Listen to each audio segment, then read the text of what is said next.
Que a graça e a paz do Senhor Jesus esteja sobre a sua vida. Essa canção fala muito aos nossos corações, não é? E a Bíblia fala que perto está o Senhor daqueles que têm um coração quebrantado. E hoje, de uma maneira muito especial, nós estaremos trazendo à nossa mente aquilo que nos traz esperança. Estaremos celebrando a ceia do Senhor.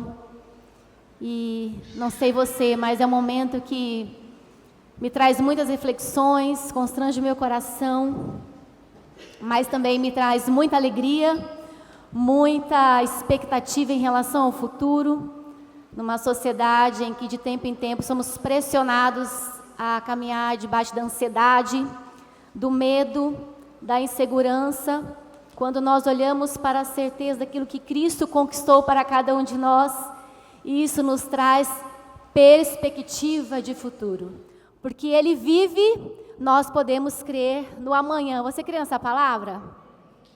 Seja muito bem-vindo, muito bem-vinda à nossa igreja. E eu quero convidar você a abrir a sua Bíblia em Lucas 23. Nós estaremos caminhando um pouquinho pelos evangelhos, porque nem todos eles retratam esses momentos específicos que eu quero compartilhar com os irmãos. Fiquei meditando uma palavra para compartilhar com vocês e algo que Deus falou profundamente ao meu coração, também através de uma leitura.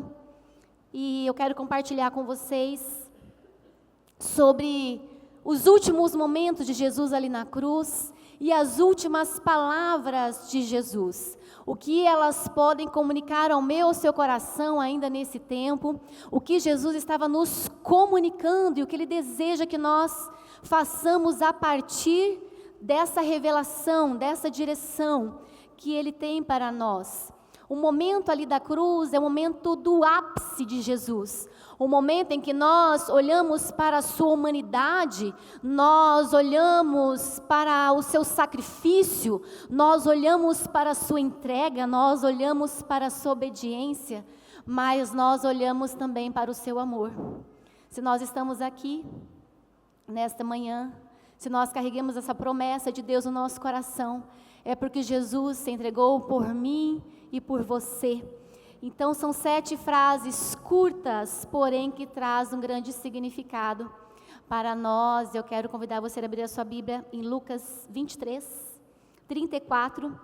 E as últimas palavras de Jesus ali na cruz, por mais que na quinta-feira ele estivesse ali vivendo aquele momento com os seus discípulos, nos ensinando sobre humildade, nos ensinando sobre graça, lavando os pés daquele que o negou, lavando os pés, dando do pão para aquele que o traiu. Na sexta-feira, passando por um julgamento injusto, a Bíblia conta os detalhes, e quem assistiu o filme do Mel Gibson sobre a paixão de Cristo, segundo ele estudou muito para poder transmitir a nós, pelo menos um pouco da realidade daquilo que Jesus sofreu.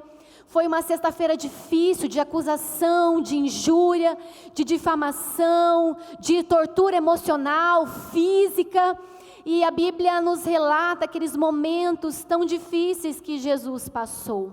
Mas ali estava Jesus na cruz e nos mostra que aquelas últimas palavras que ele proferiu não são palavras de derrota, mas são palavras de vitória. Então nós temos essa perspectiva que a entrega de Jesus, o sacrifício de Jesus, nos garante a vitória em Cristo Jesus. Não são nos nossos méritos, mas nos méritos de Cristo, porque Ele nos amou. Nós estamos aqui e nós podemos declarar que o pecado, que o medo, que as angústias que nós passamos não se comparam com a glória que será revelada para cada um de nós. Você crê nisso? Mas sofremos por quê? Nos apegamos muito com as coisas deste mundo. Eu sempre falo muito para minha mãe. Obrigada. Eu sempre falo muito para minha mãe, a gente sofre porque nós somos apegados com as coisas deste mundo.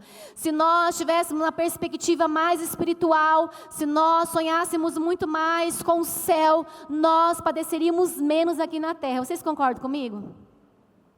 Mas somos apegados, mas também temos uma promessa. Enquanto nós estivermos aqui no céu, não estivermos no céu e estivermos aqui na terra, nós podemos viver um pouquinho do céu na terra, porque é a presença de Deus, são as promessas do Senhor, e diante das circunstâncias que nós passamos, nós podemos dizer que nós somos mais do que vencedores por meio daquele que nos amou. Você recebe essa palavra?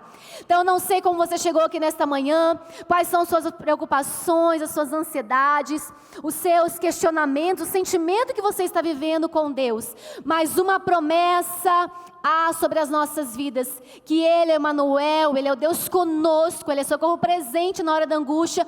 Por isso todo o medo, todo o temor, tudo aquilo que nos angustia por dentro, nós podemos viver em Cristo uma fé e uma graça e uma paz que excede o nosso entendimento. Então é sobre isso, a palavra de Jesus na cruz, cada uma delas não foram para compartilhar um sentimento de derrota, mas foram para compartilhar para nós a vitória que nós podemos viver através do seu sacrifício na cruz. A primeira palavra de Jesus está em Lucas 23, 24, e traz uma perspectiva sobre um perdão que Ele é poderoso para nos transformar, o perdão que nos transforma. Jesus clamou, bradou, dizendo: Pai, perdoa-lhes, pois não sabem o que fazem. O perdão não é uma escolha muito fácil. É fácil falar sobre perdão, o difícil é estar no lugar daquele que precisa perdoar. E nós estamos numa sociedade um tanto quanto, segundo os psicólogos dizem, tóxica, egoísta. E de tempo em tempo nós estamos nessa posição, nesse lugar de sermos injustiçados, sermos machucados por palavras, por ações ou até mesmo por omissões. E você pode imaginar Jesus ali na cruz, sofrendo, padecendo, não apenas emocionalmente o abandono, mas fisicamente as suas feridas, as suas dores, por horas e horas e horas de tortura física. Mas ele olhava para os seus algozes, ele dizia: Pai, perdoa-lhes. Eu e você não temos o direito de guardar dívidas no nosso coração. Nós não temos o direito de guardarmos mágoas, ressentimentos no nosso coração. Talvez você fale para mim: bom, ele era Jesus, ele é todo amor, então Jesus olhava para os seus algozes, Jesus sabia da sua missão, então para ele era muito claro esse processo de liberação de perdão. Mas nós olhamos para a história do mundo e vemos homens e mulheres que passaram dificuldades como eu e você passamos, e dificuldades piores até, mas que se depararam nesse ambiente de dor, nesse ambiente de injustiça, nesse ambiente de perseguição, e que tiveram uma única opção: perdoar ou perdoar. Martin Luther King, pastor Martin Luther King Jr., nós conhecemos a história dele. Sonhava com uma América livre, e ele de tempo em tempo passava por situações complicadas, foi preso, e ele trouxe uma frase tão linda que ele diz assim: o perdão é um catalisador que cria a ambiência necessária para uma nova partida, para um reinício. Jesus intercede por aqueles algozes, mostrando que a graça é acessível a todos. E não somente Jesus estava perdoando aqueles que o feriram, mas Jesus estava liberando perdão sobre mim e sobre você. Porque a ira de Deus cairia sobre ele. Por isso nós olhamos para a Bíblia, de tempo em tempo somos confrontados. O Senhor dizendo: orem por aqueles que vos perseguem, orem pelos seus inimigos, amem os seus inimigos. Nós precisamos a cada dia entender, assim como Tim Keller diz: nós somos salvos por aquele que amou os seus inimigos. Aleluia! Nós somos salvos por aquele que amou os seus inimigos. E nós somos capacitados a derramar esse amor sobre as pessoas que nos machucam. É dar outra face, é caminhar outra milha, se necessário dar a capa inteira. É sermos resposta de Deus. A Bíblia fala que a criação aguarda a manifestação dos filhos de Deus. E nós não seremos conhecidos como filhos de Deus pelo nosso conhecimento bíblico, pelo nosso conhecimento teológico. Nós seremos conhecidos como discípulos de Jesus pelo amor que nós temos uns pelos outros. O que Jesus está nos dizendo é que a maior marca do cristão é o amor. E eu não sei se você tem dificuldade ou não de perdoar, mas você é convidado hoje a examinar a si mesmo, participar da ceia e rasgar a dívida, da mesma forma como Jesus nos perdoou e rasgou a dívida conosco. E eu lembro-me quando eu comecei essa jornada ministerial, e antes mesmo, quando me formei em Direito, eu propus no meu coração que todos os anos eu não pararia de estudar, porque o Direito não dá para você parar de estudar, e sempre eu estaria todos os anos fazendo uma especialização. E eu lembro-me que quando Jesus me convocou para a obra, eu tracei no meu coração esse mesmo desejo de conhecer as leis humanas e nunca parar de estudar seria o mesmo posicionamento em relação ao ministério. E desde então, eu tenho todos os anos me aplicado a conhecer um pouquinho o comportamento humano e algumas coisas que nós precisamos nos aprofundar. E eu lembro que quando eu comecei nessa jornada, eu comecei por uma especialização e era uma jornada de autoconhecimento. E eu pude ver que a minha natureza carnal tinha dificuldade de liberar o rancor. Eu conseguia conviver com a pessoa que me feria, administrava de boa, aparentemente, mas no fundo tinha aquele rancor, sabe? Aquela amargura de você criar muralhas de proteção para que você não passasse por aquela situação novamente e se machucasse. E quando eu percebi que isso era tão perigoso, e claro, e às vezes silencioso, porque por conviver com as pessoas eu achava que era natural, que eu conseguia perdoar. E eu vi que eu até perdoava, mas eu não rasgava a dívida. Então eu perdoava ou não? Rancor. E a Bíblia fala que o nosso coração não pode ter raiz de amargura, não pode ter rancor. Que a falta de perdão hoje, os profissionais da saúde nos falam aquilo que a Bíblia já dizia. Seca os nossos ossos, prejudica a nossa vida. Então em um mundo de ofensas, de polarizações, Jesus nos ensina a perdoar, a liberar o perdão, mesmo com uma dor profunda. Então, se você está aqui nesta manhã e você percebe que você tem uma barreira em relação ao comportamento de alguém, entenda que esta manhã Deus marcou um encontro conosco, e é a manhã de rasgar dívidas, de liberar perdão, de ser livre em Cristo Jesus. Há alguém que você precisa perdoar hoje, experimentar essa liberdade em Cristo? Porque a verdade é que nós devemos viver como perdoado, mas viver perdoando como Jesus perdoa. Foi a primeira frase de Jesus na cruz: Pai, perdoa, mesmo diante da dor. Talvez você possa estar inserido em alguns momentos da sua vida dizendo: não, eu tenho motivos para não perdoar. Você não sabe o que eu passei na minha infância, você não sabe o que eu tenho passado, mas Jesus está falando: eu sei o que você passou. E lá na cruz do Calvário, diante dos algozes, diante das surras que eu levei, eu liberei perdão, e eu capacito você a liberar perdão. Seja livre em nome de Jesus nesta manhã.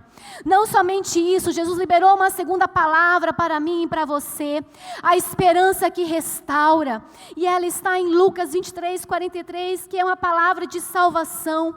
Nós sabemos que Jesus estava ali no meio, estava um pecador de um lado, um ladrão do outro, e nós percebemos essa perspectiva de Jesus bem ali no meio dos dois. Talvez uma simbologia dizendo que há dois perfis de pessoas no mundo: aquelas que reconhecem a necessidade de um Salvador, e aquelas que acham que por si só elas podem conquistar todas as coisas. E vivemos numa sociedade que, se a gente não cuidar, a gente entra no automático, porque é tanta pressão para você se tornar um profissional melhor, é tanta pressão para você crescer, para você prosperar. Se você não cuidar, é sobre mim, é sobre mim, é sobre mim, é sobre mim. Por isso aqui na Memorial, nós levantamos o nome que está acima de todo nome e dizemos, não é sobre nós, é sobre Jesus, é sobre aquilo que Jesus fez na cruz, é sobre aquilo que Jesus está fazendo em mim, em você, e o que Ele quer fazer através de nós para alcançar outras pessoas. Hoje estarás comigo no paraíso. Jesus veio para nos salvar. E naqueles últimos minutos, aquele ladrão teve a oportunidade de encontrar com a salvação na sua vida. Significa que até o último minuto Deus pode mudar a nossa história. Talvez você chega aqui nesta manhã e você olha para a sua vida, você olha para as circunstâncias que você está vivendo e Jesus diz para você, ainda não é o fim, eu posso mudar essa história, eu posso mudar esse quadro, eu posso mudar essa situação, eu posso mudar esse diagnóstico. E não há nada que nos abale mais do que diagnósticos familiares delicados. Há anos nós temos vivido a realidade do câncer dentro da nossa família. E eu sempre vou declarar e clamar a Deus que haja cura, mas sempre também vou dizer com maturidade, Senhor, seja feita a Tua vontade, não a nossa vontade. Nós vamos ver mais palavras de Jesus aqui na cruz. Mas o que o Senhor está falando é que muitas vezes nós podemos achar que nós somos merecedores dessa graça que nos alcançou. Mas é pelos méritos de Cristo. Ele olhou para mim e para você com amor, com graça. E Ele pagou o preço no seu lugar. Para nós hoje, talvez custe tão pouco. Mas para Jesus custou tudo. Custou a sua vida. E Jesus nos diz em Mateus 11:28, venham a mim todos vocês que estáis cansados e sobrecarregados, porque eu vos aliviarei. Se até o último momento houve espaço para a graça de Deus sobre aquele ladrão, que estava pagando pelos seus erros, pelos seus pecados, no pior tipo de morte que poderia existir, ele estava pagando por aquilo que lhe era necessário pagar. Mas ele olhou para Jesus e encontrou a graça. Se até o último minuto aquele ladrão encontrou esse favor de Deus, significa que até o último minuto, eu e você podemos viver algo sobrenatural da parte de Deus na nossa história. Por isso a Bíblia fala que Ele é o princípio e o fim, Ele é o alfa, Ele é o ômega. Por isso, de tempo em tempo, eu digo, não coloque uma vírgula onde Deus colocou um ponto final. Se Deus já mostrou que é o ponto final, aceite. Mas também não coloque um ponto final onde Deus diz, espere, aguarde, persevere e veja o agir de Deus na sua história. Como eu disse para vocês, a nossa família tem vivido a realidade do câncer muito próxima. E isso mexe com a nossa estrutura, porque nós sabemos que Deus cura, Deus não cura. Deus faz milagres. Eu vivi esse milagre físico na minha história.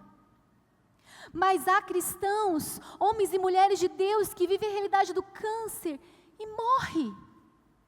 E o que Jesus está nos dizendo aqui, que há salvação para todos nós, e a partir do momento que nós nos arrependemos dos nossos pecados, a partir do momento que nós recebemos a presença de Cristo Jesus na nossa vida, essa graça salvadora, redentora, nós podemos declarar assim como o apóstolo Paulo nos ensinou, ó morte, onde está a tua vitória?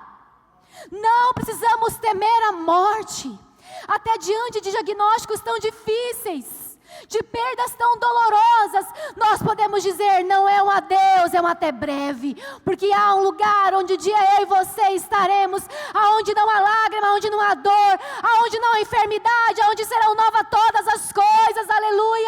Não termina aqui. A salvação, a esperança para a nossa casa, para a nossa vida, para a nossa história.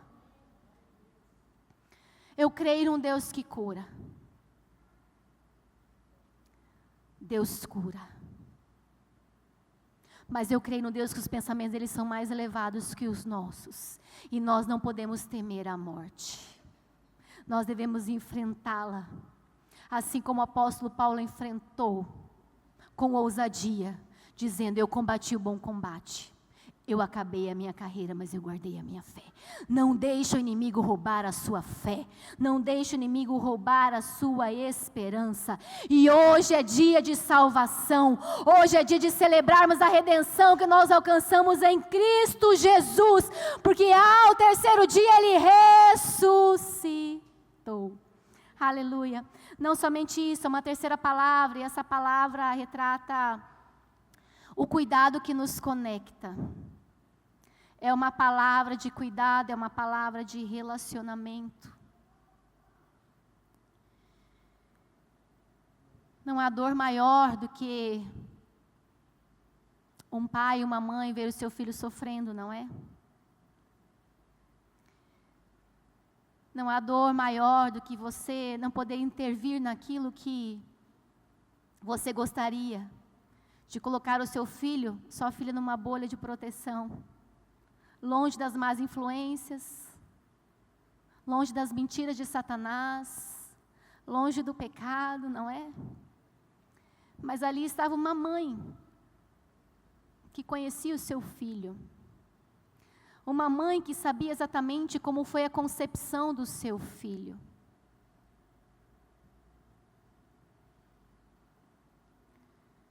Uma mãe que se deparou com o sofrimento angustiante do seu filho. O deboche, a vergonha, a afronta, a humilhação. Mas, João 19:26, Jesus libera mais uma palavra ali na cruz. Quando ele diz: mulher, eis aí o teu filho.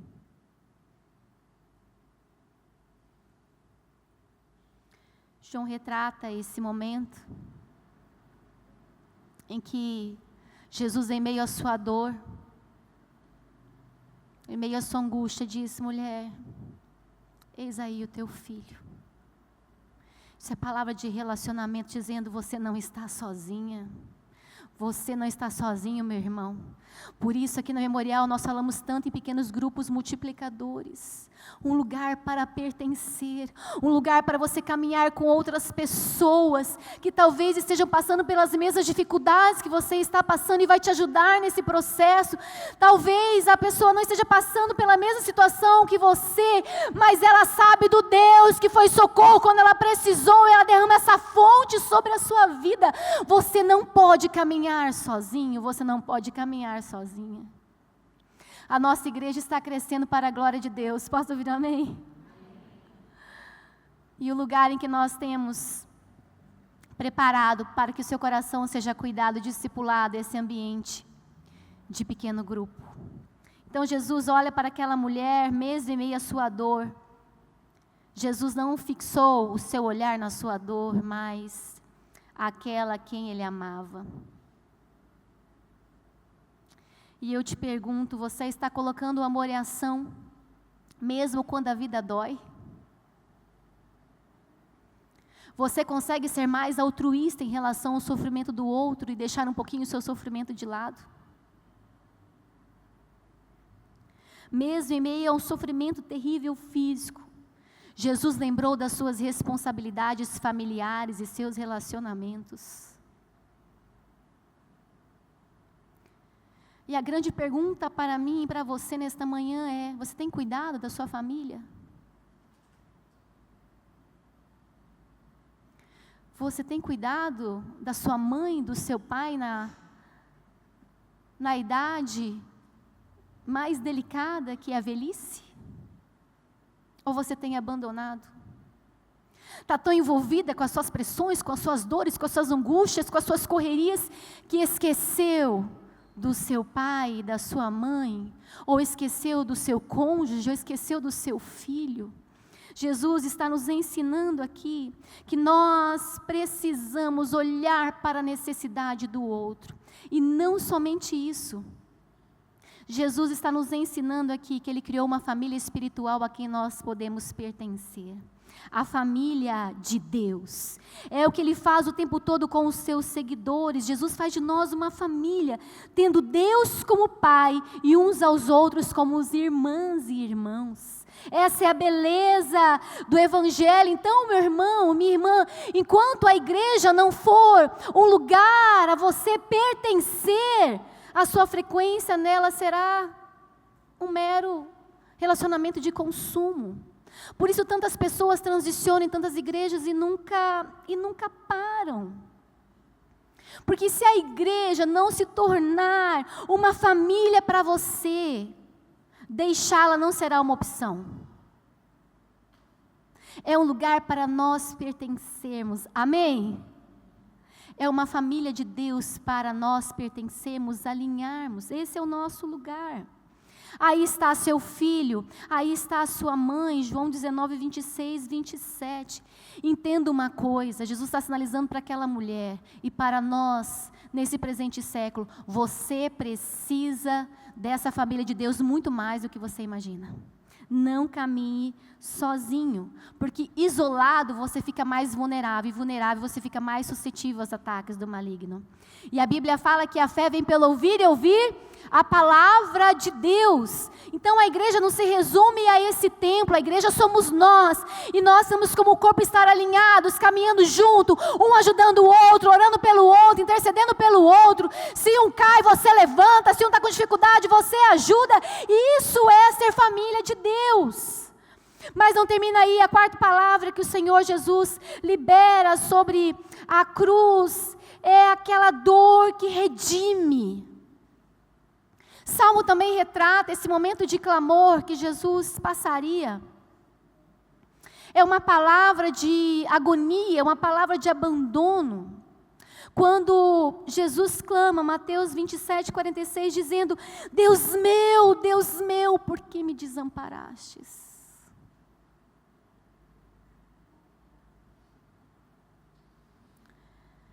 Jesus ficou pendurado na cruz por cerca de 6 horas.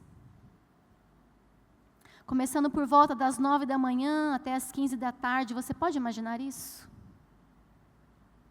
Veio com uma missão específica. Porém, o pior aspecto da crucificação de Jesus seria sentir-se separado do Pai. Mas foi necessário. Mas ele sentiu a dor do abandono, a dor do isolamento, a dor da angústia. Ele sentiu a dor do pecado de toda a humanidade. Ele pagou o preço por mim e para você, sinalizando que ele foi separado de Deus para que eu e você pudéssemos ser reconciliados com Deus e jamais abandonados por Ele.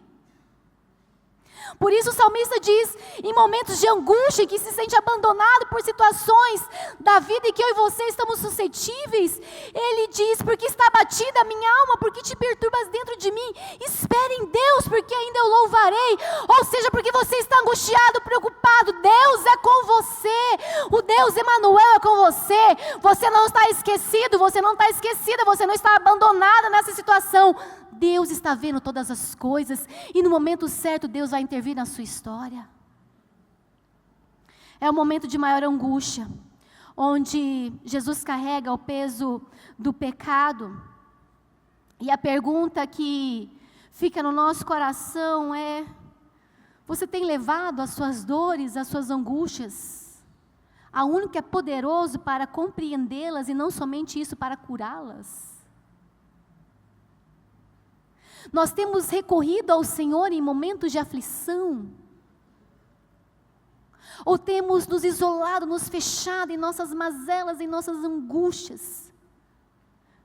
Como se estivéssemos ali lambendo a nossa ferida, ficando naquele ambiente de vitimismo. Quando se temos uma certeza, se Deus é por nós, quem será contra nós? Por isso ele diz, lance sobre mim toda a sua aflição, toda a sua angústia, porque eu tenho cuidado de você. Irmãos e irmãs, Deus tem cuidado de nós. Apesar da aflição, Deus tem cuidado de nós. Apesar do problema financeiro, Deus tem cuidado de nós. Apesar dos problemas e desafios familiares, Deus tem cuidado de nós. Ele nunca esteve longe, Ele nunca nos abandonou. Por isso entregue nesta manhã tudo aquilo que aflige a sua alma, tudo aquilo que aflige o seu espírito, e receba de uma paz que excede todo o seu entendimento e compreensão humana. O preço foi pago, seja livre em Cristo Jesus. Seja livre. Apóstolo Paulo, em 2 Coríntios 4, 8, 9, ele nos diz, de todos os lados somos pressionados, mas não desanimados. Ficamos perplexos, mas não desamparados. Somos perseguidos, mas não abandonados. Abatidos, mas não destruídos. Porque Deus é conosco, e até nos momentos mais desafiadores, Ele trabalha o nosso caráter, Ele trabalha a nossa mente, para que sejamos a cada dia semelhantes a Ele, e caminhamos à estatura do varão perfeito. Não somente isso, Ele liberou uma quinta palavra, e essa quinta palavra traz a realidade da humanidade que nos consola. Jesus estava emergido naquela época diante do gnosticismo, docetismo, seitas que alegavam que não havia humanidade ali em Jesus, apenas divindade. Por isso, João em seu evangelho o tempo todo ele fala sobre o verbo que estava com Deus, e o verbo que se fez carne habitou entre nós. E é uma palavra de aflição. Talvez uma das palavras que mais eu e você, nesta manhã, nos identifiquemos. Jesus disse em João 19, 28, tenho sede.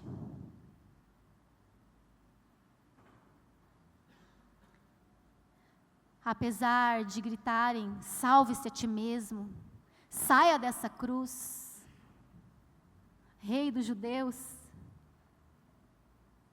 Jesus sentiu todas as dores para nos mostrar que Ele sabe aquilo que nós padecemos. Tenho sede. Eu creio que seja a frase com a qual nós mais edificamos, porque todos nós sabemos que é passar por aflições.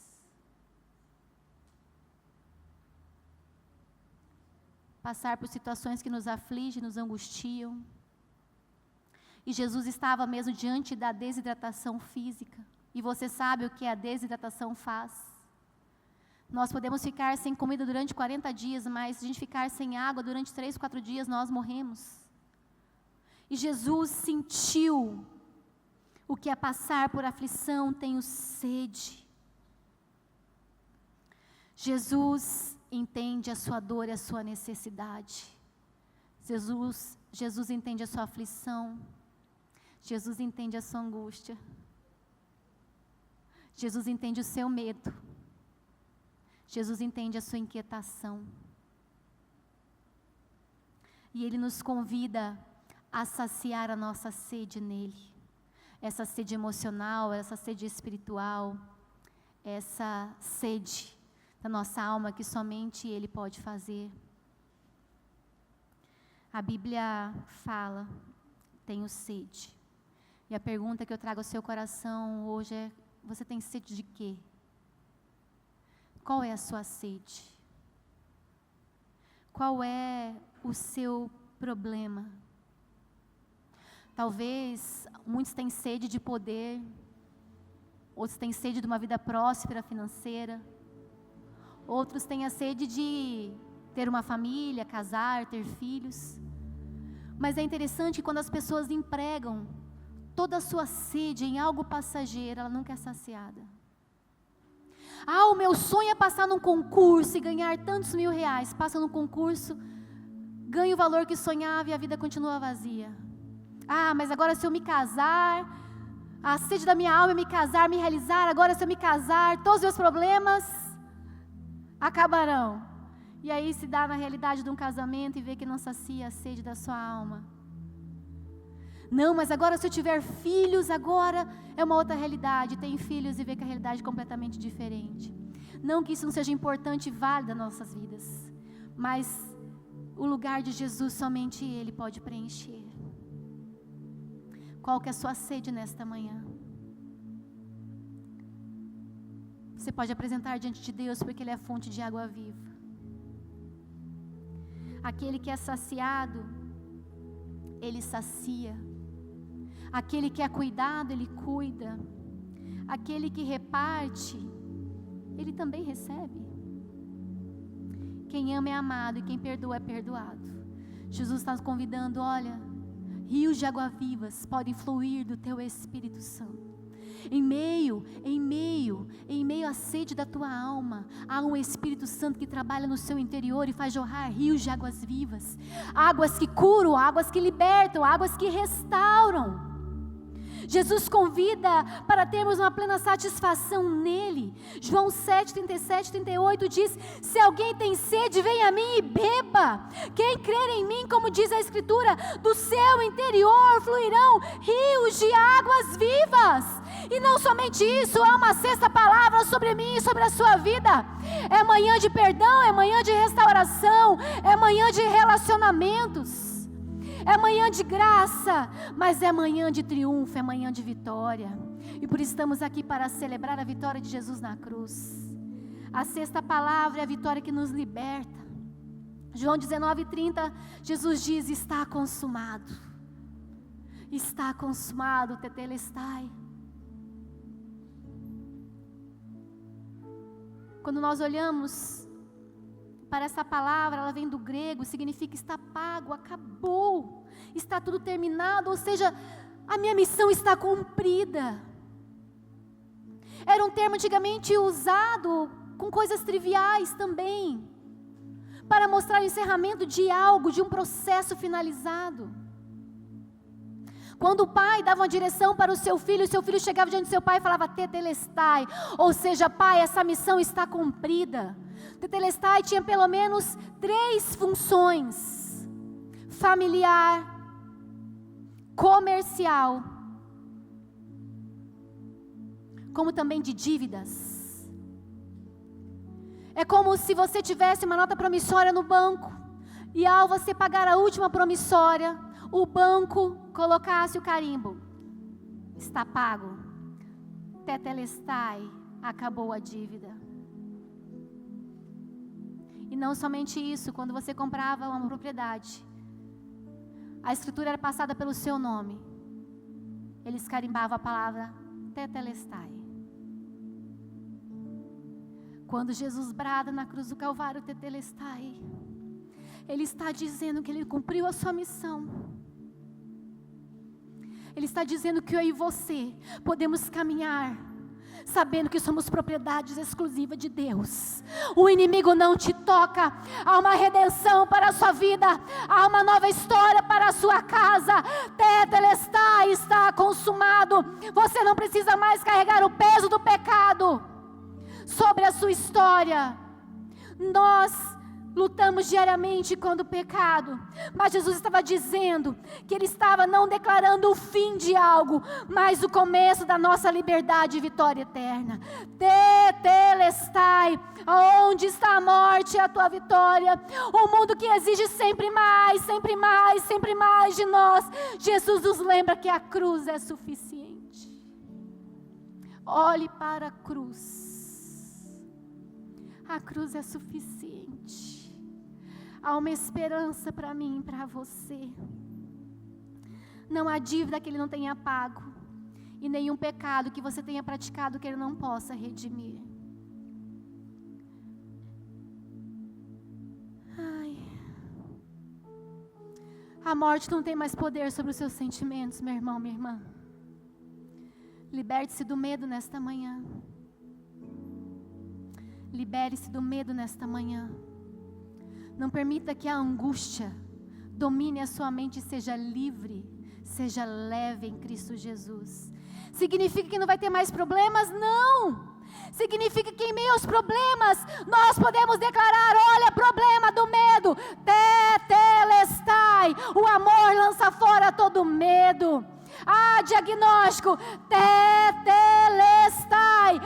um Deus que já sabe o início, o meio e o fim de todas as coisas. E não é você que declara como será o meu final, mas o Deus Todo-Poderoso, aquele que se fez homem e habitou no meio de nós. Está consumado é palavra de triunfo. E a pergunta que eu faço a você nesta manhã é: você está vivendo como alguém que confia na palavra está consumado? Em você não há sombra de variação, em você é uma convicção plena, uma fé firme, enraizada naquele que não mente, naquele que promete e cumpre.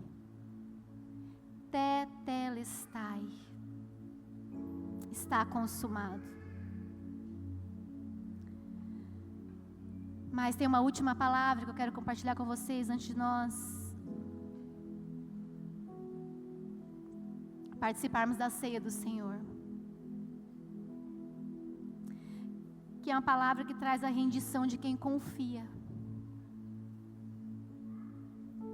Está em Lucas 23:46, é a palavra do reencontro. É a palavra do reencontro.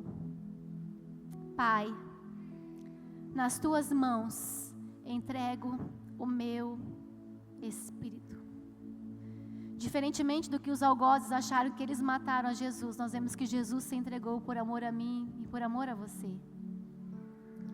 No livro O Milagre das 7 Milhas, que trabalha justamente esses 7 passos até a cruz, esses 7 momentos de Jesus, essas 7 palavras que Jesus bradou ali durante as horas que ele estava crucificado. Steven Furtick, ele diz uma frase bem interessante: o último suspiro de Jesus foi o nosso primeiro suspiro. Quando ele disse: Pai, nas tuas mãos entrego o meu espírito. Nós alcançamos a promessa do Ruá, soprar sobre nós espírito de vida, o Espírito de Deus. Eu quero convidar você a colocar-se em pé, porque hoje é dia da ressurreição, hoje é dia do reencontro. Aquele que estava longe, agora estaria reencontrando com o seu Pai. Ele morreu, mas ele ressuscitou, e ele está à destra do Pai, intercedendo por mim e por você. Por isso, nesta manhã, nós sentimos sim um constrangimento da nossa alma, diante do amor de Jesus ali na cruz, diante dessas palavras que ele liberou sobre a realidade que ele estava vivendo, para dizer que é uma realidade maravilhosa, preparada para mim, para você. E o que nós precisamos fazer é nos render. A rendição de Jesus não foi fraqueza, a rendição de Jesus foi uma confiança absoluta. Como tem sido a sua confiança em Deus? O que você ainda não entregou nas mãos de Deus, que pode mudar tudo na sua vida. Feche os seus olhos por alguns minutos e peça para que o Espírito Santo de Deus sonde o seu coração e você diga: Senhor, o que eu ainda não consegui depositar totalmente nas suas mãos, mas nesta manhã eu preciso dizer: Pai, nas tuas mãos eu entrego. Pai, nas tuas mãos eu descanso. Pai, nas tuas mãos eu vivo a promessa de que está consumado. Eu sou propriedade do Senhor. O maligno não me toca. O maligno não tem poder de roubar do meu coração, da minha história, da minha família, as promessas do Senhor. A salvação para o meu lar, a saúde física e emocional para o meu lar, a a promessa de Deus para a minha vida. As últimas palavras de Jesus não foram apenas declarações isoladas, mas elas são um convite para nós. Convite que revela perdão, salvação, compaixão, propósito, vitória e rendição. Diante da cruz do Calvário, nós somos chamados a dar uma resposta. E que o Espírito Santo de Deus fala conosco nesta manhã. Qual é a resposta que você dá nesta manhã, diante de todo o sacrifício que Jesus fez na cruz?